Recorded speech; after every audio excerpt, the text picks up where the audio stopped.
7 grandes leyes mentales, por Emmett Fox. 1. La ley de sustitución. Hay grandes leyes que gobiernan todo pensamiento, del mismo modo que hay leyes fundamentales en la química, la física y en la mecánica, por ejemplo.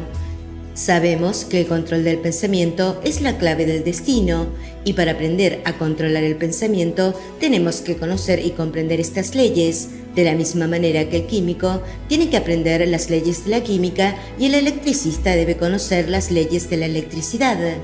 Una de las grandes leyes mentales es la ley de la sustitución. Esa ley significa que la única manera de librarse de cierto pensamiento es sustituirlo por otro. No se puede descartar directamente un pensamiento, eso solo se puede hacer sustituyéndolo por otro. En el plano físico no ocurre así. Se puede dejar caer un libro o una piedra abriendo sencillamente la mano y soltando el objeto, pero en el pensamiento negativo la única forma de conseguirlo consiste en pensar en algo positivo y constructivo. Es como si, digamos, para dejar caer un lápiz fuera necesario poner una pluma, un libro o una piedra en su mano cuando el lápiz caiga. Si yo le digo, no pienso en la Estatua de la Libertad, usted por supuesto piensa inmediatamente en ella. Si usted dice, no voy a pensar en la Estatua de la Libertad, está pensando en ella. Pero tras pensar en la estatua, si usted se interesa por otra cosa, digamos, encendiendo la radio, se olvida de la Estatua de la Libertad. Ese es el caso de una sustitución. Cuando le invaden pensamientos negativos, no los combata, sino piense en algo positivo. Piense preferiblemente en Dios, pero si en ese momento eso le resulta difícil, piense en alguna idea positiva o constructiva, y entonces el pensamiento negativo se disipa.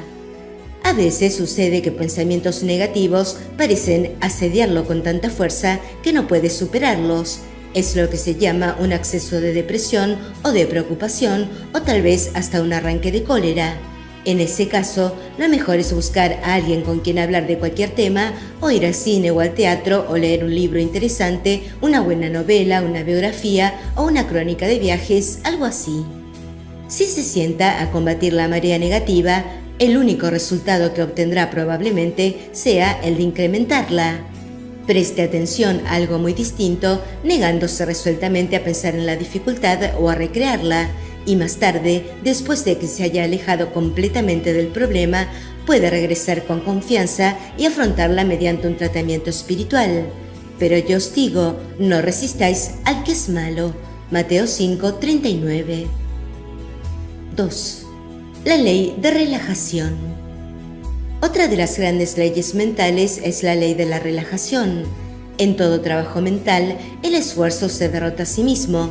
Mientras más esfuerzo realice, menos resultados obtendrá. Esto, claro, es el opuesto de lo que encontramos en el plano físico, pero no nos sorprenderá porque sabemos que en muchos casos las leyes de la mente son el reverso de las leyes de la materia. En el plano físico, generalmente mientras más esfuerzo se realiza, mayor es el resultado. Mientras mayor sea la fuerza que se aplica a un taladro, con mayor rapidez atraviesa una plancha. Mientras mayor sea la fuerza con que se martilla un clavo, con mayor rapidez penetra en la pared. Mientras mayor sea la fuerza con que se cava, más rápido se abrirá una zanja. Sin embargo, exactamente lo opuesto ocurre con el pensamiento. Cualquier intento de presión mental está condenado de antemano al fracaso porque en el momento en el que comienza la tensión, la mente deja de funcionar con creatividad y se limita a trabajar según el viejo molde habitual. Cuando uno trata de forzar las cosas mentalmente, cuando uno trata de apresurarse mentalmente, sencillamente detiene su poder creador. Para que la mente vuelva a ser creativa, hay que suprimir su tensión mediante un relajamiento consciente.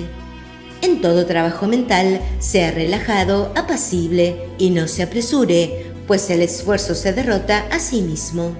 La quietud y la confianza serán vuestra fuerza. Isaías 30:15. 3. La ley de la actividad subconsciente. No bien el subconsciente acepta cualquier idea, de inmediato trata de llevarla a cabo. Utiliza todos sus recursos, entre paréntesis, los cuales son mucho mayores de lo que se suele suponer, para ese fin. Utiliza todo ápice de conocimiento que uno haya acumulado, la mayor parte del cual se ha olvidado por completo, para conseguir su propósito. Moviliza los numerosos poderes mentales que uno posee, la mayoría de los cuales uno nunca emplea conscientemente. Aprovecha la energía ilimitada de la mente, alinea todas las leyes de la naturaleza a medida que operan tanto dentro como fuera de usted, para obtener lo que persigue. A veces le toma un poco de tiempo, otras veces mucho tiempo, dependiendo de las dificultades que hay que superar. Pero si el objetivo no es completamente imposible, el subconsciente lo logrará una vez que acepte la idea. La ley se cumple tanto en las ideas buenas como en las ideas malas. Esta ley, cuando se utiliza negativamente, provoca enfermedades, problemas y fracasos. Cuando se utiliza positivamente, genera salud, libertad y éxito. La Biblia nos dice que la armonía es inevitable, no importa lo que hagamos. Eso es una simpleza. Enseña que la armonía es inevitable cuando nuestros pensamientos son positivos, constructivos y generosos. De esto se desprende que lo único que hay que hacer es conseguir que el subconsciente acepte la idea que queremos reproducir, y las leyes de la naturaleza harán el resto. Producirán un cuerpo sano, las circunstancias armoniosas, la carrera exitosa.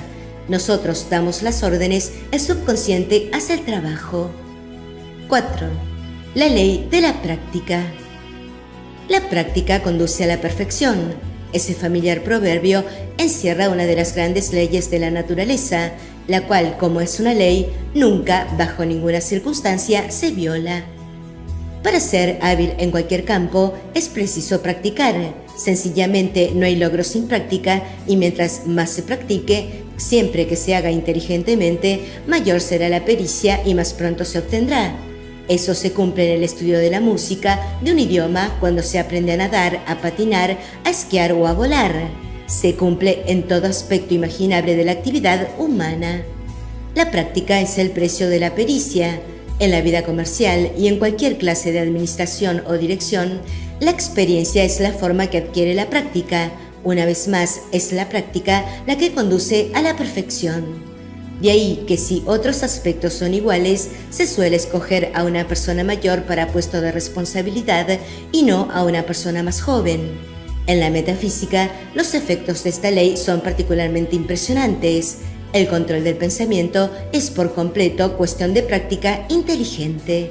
Y la verdadera religión puede muy bien resumirse como la práctica de la presencia de Dios. Pero observen que he dicho una práctica inteligente. Forzar algo con violencia no es práctica inteligente, al igual que no lo es la lentitud monótona. La práctica es el secreto del logro. Podemos parodiar a Danton y decir práctica y todavía más práctica. Poned la palabra en práctica y no os contentéis solo con oírla. Santiago 1:22. 5. Los dos factores. Todo pensamiento está compuesto por dos factores, el conocimiento y el sentimiento. Un pensamiento está integrado por una porción del conocimiento con una carga de sentimiento, y es solo el sentimiento el que da poder al pensamiento. Por importante o magnífico que sea el contenido del conocimiento, si no está vinculado al sentimiento, no pasará nada. Por otra parte, por poco importante o insignificante que sea el contenido del conocimiento, si hay una gran carga de sentimiento, algo pasará. En la naturaleza, el pájaro simboliza esta ley natural. Un pájaro tiene dos alas, ni más ni menos, y las dos deben funcionar para que se pueda volar. No importa que el contenido de conocimiento sea correcto o incorrecto, mientras uno crea que es correcto. Recuerde que lo que importa es lo que creemos de verdad. Un informe sobre algo puede ser inexacto, pero si usted lo cree, tiene el mismo efecto sobre usted que si fuera cierto, y ese efecto, una vez más, dependerá de la cantidad de sentimiento que contenga. Cuando comprendemos esta ley, advertimos la importancia de aceptar solo la verdad concerniente a la vida en toda fase de nuestra experiencia. No hay duda de que por eso Jesucristo dijo: «Conoced la verdad y ella os hará libres». Ahora comprendemos por qué los sentimientos negativos, el miedo, la crítica, etc., son tan destructivos, y por qué una sensación de paz y de buena voluntad constituye un enorme poder de curación. 6. Aquello en lo que uno piensa crece. Aquello en lo que uno piensa crece. Esta es una máxima oriental y resume perfectamente las mayores y más fundamentales de todas las leyes de la mente. Aquello en lo que uno piensa crece. Cualquier cosa a lo que usted dé acceso en su mente se magnifica en su vida. El sujeto de su pensamiento puede ser bueno o malo, la ley funciona y la condición crece. Cualquier asunto que usted mantenga fuera de su mente suele reducirse en su vida, pues lo que no se usa se atrofia. Mientras más piense en su indigestión o su reuma, más se agravarán esos males. Mientras más piense que usted está sano, que está muy bien, mejor estará su organismo. Mientras más piense en las carencias, los malos tiempos, etc., peor andarán sus negocios. Y mientras más piense en la prosperidad, la abundancia y el éxito, dará a su vida una proporción mayor de sus bienes. Mientras más piense en sus cuitas o en las injusticias que ha sufrido, más pruebas de ese tipo seguirá recibiendo.